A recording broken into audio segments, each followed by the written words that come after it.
Okay, it's that time of year again. Let's rank the Spider-Man films, including Madam Web. This is going to be really interesting, so let's get straight into this. Also, let me know your list in the comments down below. I want to hear all of your thoughts. Number 14, Madam Web. This should come as no surprise whatsoever. This film was absolutely abysmal. From the dialogue to the pacing and the action, there was literally nothing to like about this film, apart from the fact that some of the cinematography made it kind of look like maybe some of the people who worked on this film actually cared. My main gripe is that the first major live-action representation for a Spider-Woman character on the big screen is completely and utterly trash, and they've pretty much fumbled it that hard that general audiences are probably going to be very hard to persuade them to come back for another one. At least when it comes to films like Venom, which are still not the greatest, Tom Hardy actually looks like he cares about the role, but Dakota Johnson looks like she carried herself through this movie like she hadn't even read the script. There are a bunch of other problems that I could have gone through as to why this film sucks as much as it does, but I've got a video dedicated to that already, so go watch that if you want. Either way, Madam Web is easily in last place. Coming in number 13 is Morbius. Yeah, I never thought I'd say Morbius would be anything other than last in a Spider-Man film ranking. This movie would be okay if it wasn't so damn boring. I can barely remember this movie, and that should be enough for me to rank it down at the bottom. But from what I do remember, this movie was just awful. Like, not unfinished, like Madam Web type awful.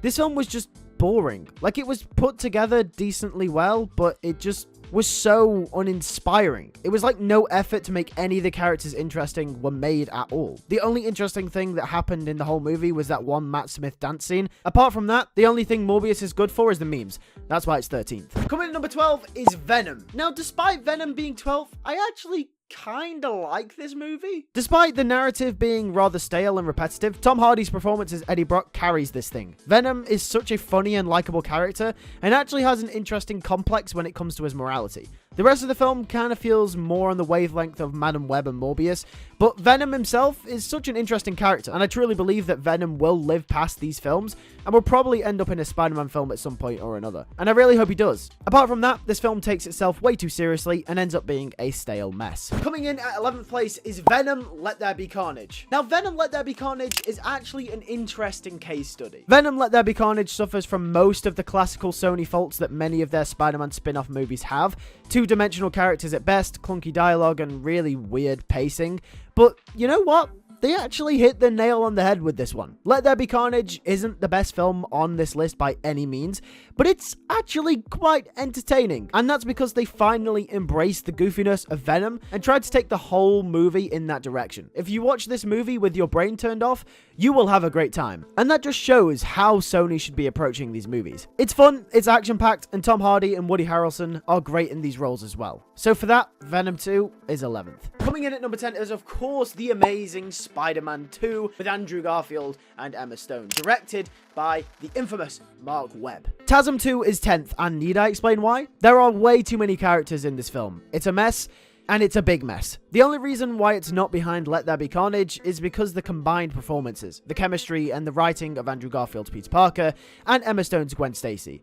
In terms of character relationships, dialogue, and conflict in this film, it's actually quite good. Like, the Peter and Gwen stuff is actually handled really well. It's just a shame that most of the focus gets taken away from that because it decides to have a million main antagonists. Films like Spider-Man Homecoming and No Way Home have more than one antagonist, but it works there and not here because those films don't try and focus in on all of those characters, but rather one or two at a push. For example, in Homecoming, Tinkerer and the Shocker are only minions, whilst the real villain with major character depth is actually Adrian Toomes. The same goes for No Way Home. There are 5 antagonists in that movie, but Green Goblin, aka Norman Osborn, gets the majority of the screen time and definitely has the most to do. However, in TASM 2, they tried to add depth to Harry Osborn and Max Dillon as if they were both the main antagonists. And because they both had to be built from the ground up, this meant that, well, the film suffered greatly for it. Not to mention, it also doesn't help that Sony's in your face, desperate to try and set up a million spin-off movies as well. But yeah, TASM 2 is 10th. Coming in at number 9, I have Spider-Man Far From Home. You know, when I first watched Far From Home, it was actually number 3 on my list. However, since then, it's kind of just tumbled all the way down very, very slowly over the last few years. And that's not because it's a bad movie, but because every time I've rewatched it, I've always found it really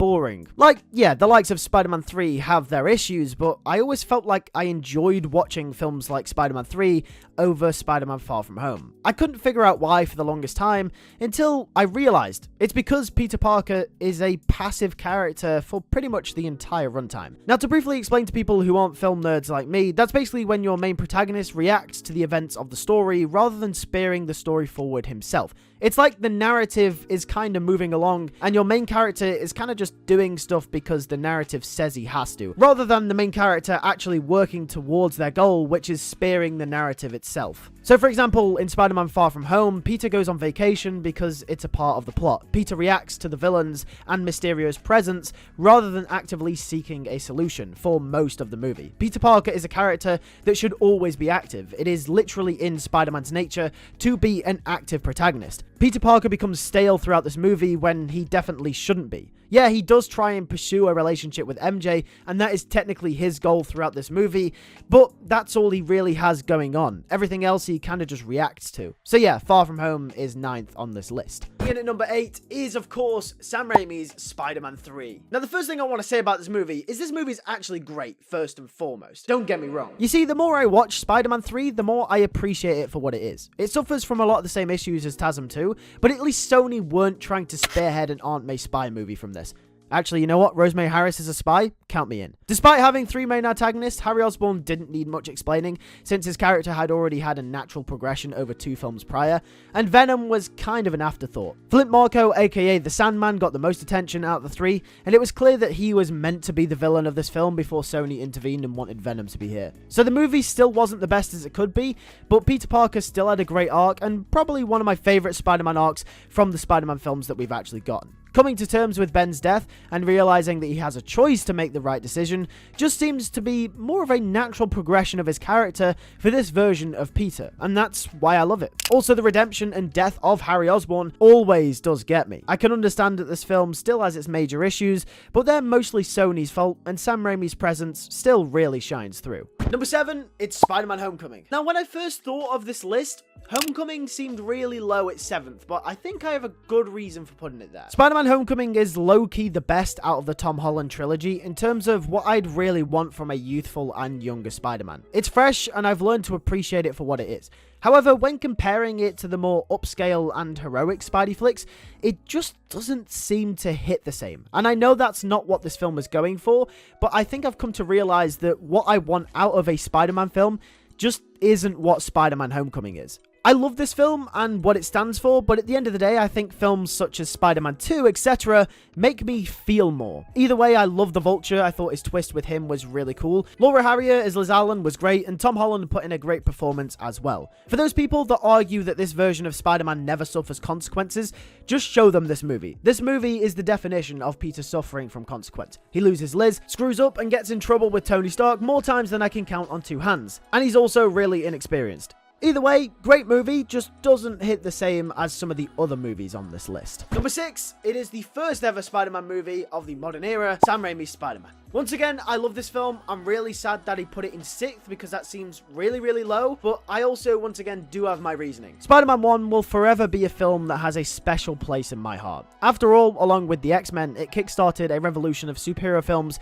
and without it, we probably wouldn't have superhero films like we have them today. This is very well written, very well paced, and a very well thought of film. It has everything from a Spider-Man origin that you would want. However, over the years, I feel as though this film has become sort of the definitive Spider-Man origin for anyone that you ask, which makes it very simple. Now, simple is good, but it very much feels like this is a baseline Spider-Man, if that kind of makes sense. If you ask someone, give me a Spider-Man's origin in 5 sentences, the likelihood is they'll probably reel off something very similar to this film. And because of that, this film's popularity and cultural significance, it kind of has just become the default Spider-Man origin story. And because of that, I've also been more attached to things that haven't tried to do that and have tried to do something maybe a little bit different over the years. But that's no disrespect to this film. I just think I find other films more interesting, I guess you could say. Like, yeah, Spider-Man 1 is a very, very good film. It just is kind of simple. It's a great movie and will forever be one of the best superhero films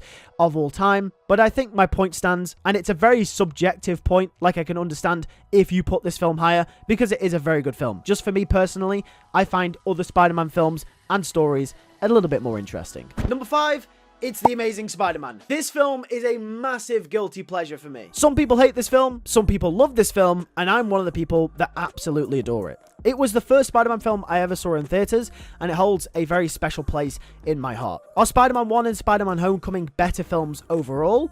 Probably, but this film has something about it that really draws me in. I love the dark, twisted nature of the film. I love the realistic tonality. I love the loving relationship between Peter and Gwen that are drawn together because of their compassion for science and their fear of loss. I love the Spidey suit despite it not being the best looking. It looks the best for this universe. I love how raw and emotional this film can actually be.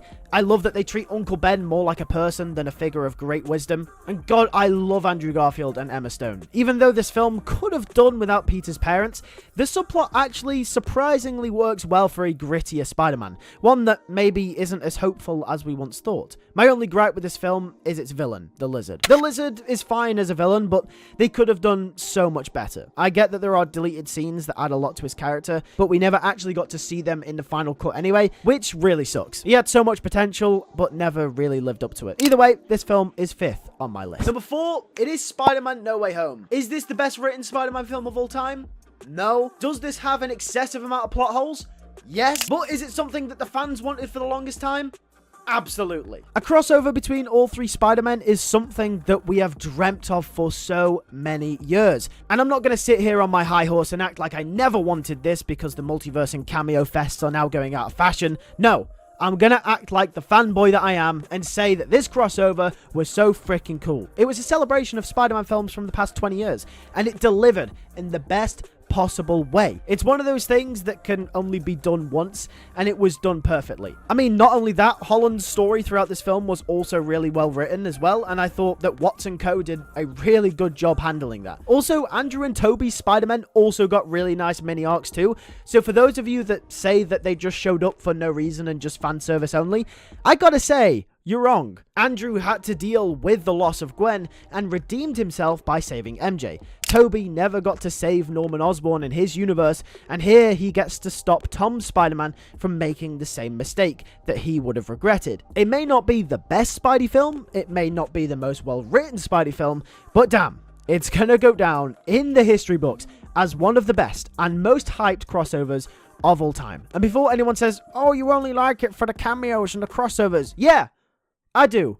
So what? Let's stop pretending like we're all pretentiously against this, because it was so cool, okay? Number 3, it's Into the Spiderverse. What else can I say about this film other than it was perfect? It took the very youthful feel of Homecoming, but made it more heroic and dramatically in tune with how I feel like a Spidey flick should be. Miles Morales is a perfect character to tell this type of story with, and him growing up trying to take on the world after Peter's death is the perfect introduction for him as a character to the mainstream media. Not to mention, the animation and art style revolutionized the industry. Up until the Spider-Verse movies, the Pixar style animation and art style in animated films was very much the rave, that very realistic and clean look. However, when Into the Spider-Verse entered the frame, it very much introduced a very dirty, uncoordinated and comic book-like essence where not everything had to be perfect. It made it look like some of the frames were hand-drawn by an artist drawing Spider-Man on the front page of a comic book.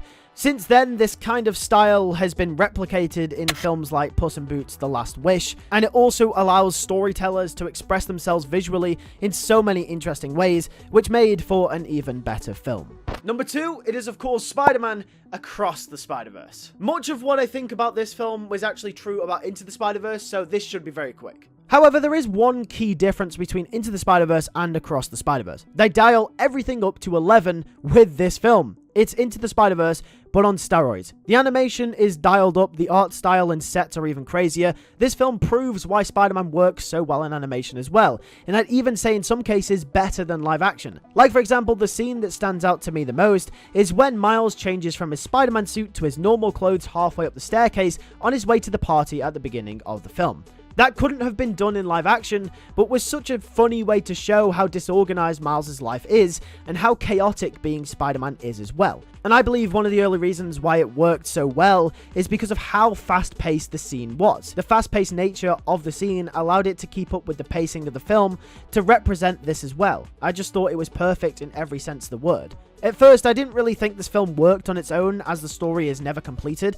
I more or less thought the end of the story was the midpoint of Act 2, and it felt like there was really no resolution. And that is still the case, but that's for Miles' story. Whereas the film opens and actually closes with Gwen Stacy, who really is the central character of Across the Spider-Verse, as a standalone story by itself. Gwen is the main character of this film, as she has a story that hits the general Act 1, Act 2, midpoint Act 3 story beats, whereas Miles has a story that is spanning those same beats, but over into the next film as well as Across the Spider-Verse. When you look at this film from Gwen's perspective, it is a movie by itself, but I think you really need to see it from that perspective when actually watching it as a standalone flick. And the fact that this film manages to pull off both while handling so many characters at once, I think is absolutely amazing. Coming in at number 1, of course, it's unchanged, it's the undefeated Sam Raimi's Spider-Man 2. And of course you saw this coming. This isn't just my favorite Spider-Man film of all time. Spider-Man 2 is my favorite film of all time.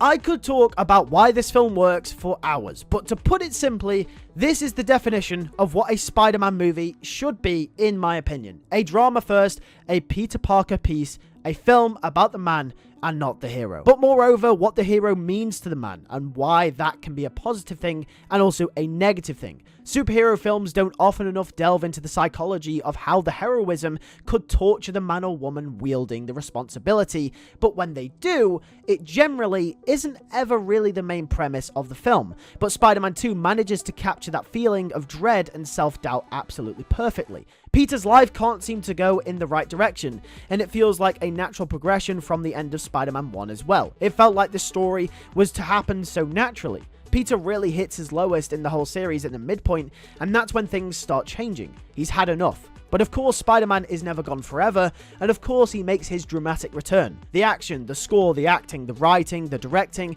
the cinematography, it is all absolutely perfect. It's a story that, if was to be recreated today, would not hit anywhere near the same as it did in Spider-Man 2. And that's because it would feel cheap. This is a one-of-a-kind story. It's been done, and that's it. This kind of feels like No Way Home in a way, where you can only do the Tobey Andrew Tom crossover once before it kind of loses its novelty. If Peter Parker ends up losing his powers again at some point in another Spider-Man film because of the weight of the world being on his shoulders, it would kind of just feel like a cheap spin on Spider-Man 2. Like I said, I don't think this type of story can be done again, because I think Spider-Man 2 did it so perfectly that anything that tries to recreate it is just going to come off as cheap, and like they had no idea what else to do. It's a one-of-a-kind story, like I said, and my favorite Spider-Man story, and for that, it is number 1 on my list. But what is your list? Let me know in the comments below, and I'll see you guys in the next one. Take care, and peace.